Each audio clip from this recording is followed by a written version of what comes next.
Success without fulfillment is the ultimate failure. Like, success is getting what you want. Fulfillment is living what you're made for. Fulfillment and success, they're not even the same universe. People ask me all the time, what does it take to be happy? And I always tell them it's really simple. One word, progress.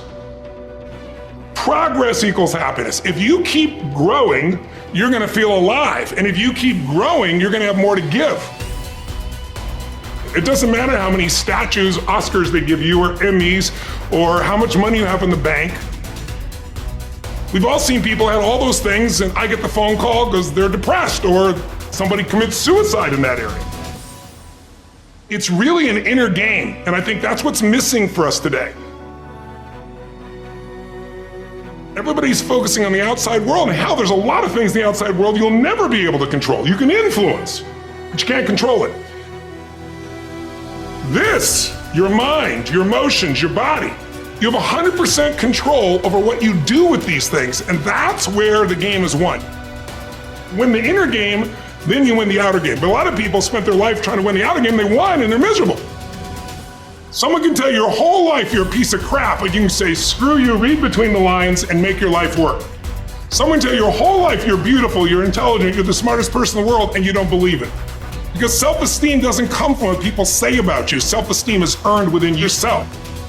It's esteem for yourself, which only comes by doing things that are incredibly difficult, and then your brain goes, this is who I am. You really gotta figure out what you're made for, and nobody knows in the beginning. So you start where you are and you do what's in front of you, do what's next, and you keep growing until you start to discover, hey, this is my real passion.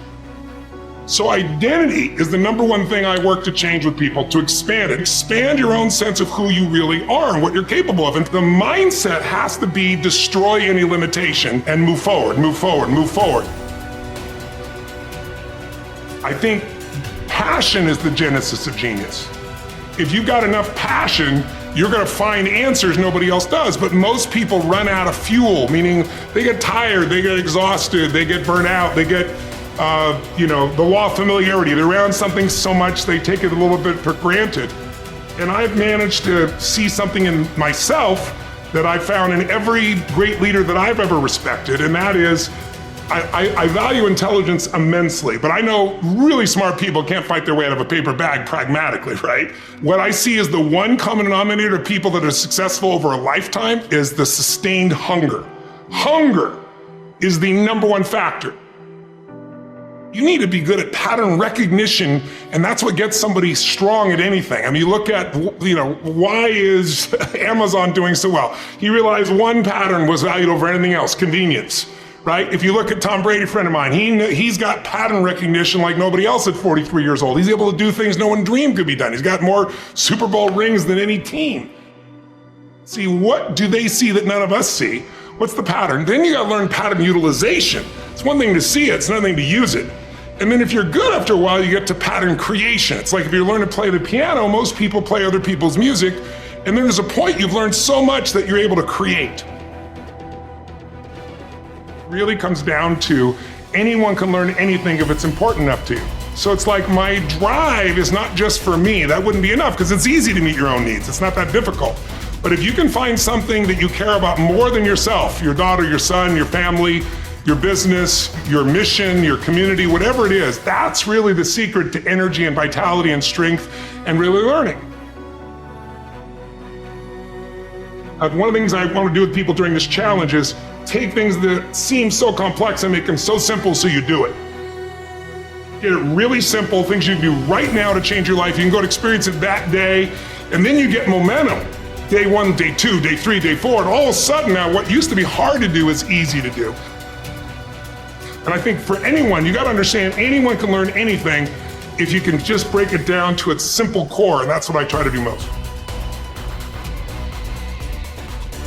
And I'm just not willing to settle for a life without passion and aliveness. That's just like, there's so much to learn, there's so much to grow, there's so much to give, and I'm wired to grow and give. And I think anybody that's wired to grow and give is gonna have a really fulfilling life. It doesn't matter what you choose to do, you're gonna be alive. A year ago, People thought we were coming out of, we got vaccines now and we're coming out of COVID and it's going to be all over now. People are excited. But now, after going through 2 years of this, there's a lot of people now that no longer have a compelling future. Like, people talking about New Year's resolutions. Most people don't even have one because it's like they never followed through anyway, right? But at least they had something to look forward to. They're starting to get into learned helplessness. Learned helplessness is when something is so bad over and over again, you start thinking the problem's permanent. No problem is permanent. Or you start thinking the problem's pervasive because I haven't handled my finances, my whole world's over. Or because my relationship's bad, my whole world's over. Your life is bigger than that. My goal right now is to shake that up for people. People need a new perspective, and you can't do it by just sitting and thinking. You gotta move your body. You gotta change your energy and your focus. But if I get you into a higher state of being, mentally, emotionally, physically, then all of a sudden you start remembering who you are and you start coming up with answers that you never even thought were possible before. The idea of remembering who you are is something incredibly powerful. There was a Batman cartoon where he gets amnesia and he gets put in like a camp, basically, a work camp, and he can't get out. And he feels stuck and weak and, afraid. And then something happens, I don't remember what, triggers his memory. And he remembers that he's Batman. Just in remembering that he's Batman, he then takes the actions to fight his way out. And look, I know it's a cartoon, but that has always resonated with me. And whenever I'm feeling anxious about something, I always tell myself, remember who you are. But you're really talking about the most important concept in lasting change, identity.